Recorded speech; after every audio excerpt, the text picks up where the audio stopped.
In the quiet town of Willowmere stood an old clock tower. It had been there for over 100 years, striking every hour without fail.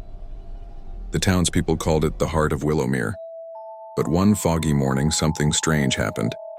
The townspeople woke up and the clock tower was gone. Not broken, not destroyed, but completely vanished. In its place stood an empty patch of grass as if it had never existed. Everyone was terrified.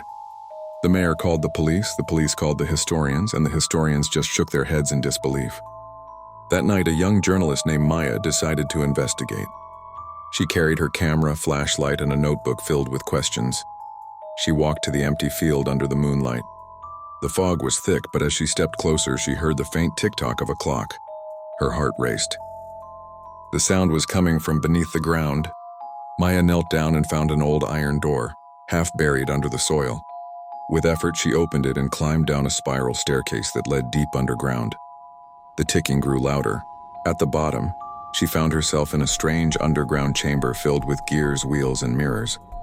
In the center stood a man in a long coat, turning a giant lever connected to the clock's machinery.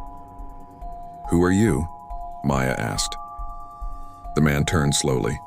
His eyes were cold and gray. "I'm the keeper of time," he said. "The tower above was never meant to exist in this age. It belongs to another century. I only borrowed it."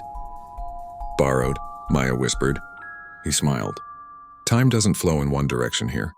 Tonight the clock must return to where it came from, the year 1825. Before Maya could reply, the room began to shake. The gears spun faster and the sound of the clock echoed through the walls. A blinding flash of light filled the chamber. When Maya opened her eyes, she was standing alone in the field again. The door, the staircase, and the ticking all gone. But in her hand, she was still holding her camera. She quickly checked the photo she had taken. Every picture was blank except the last one.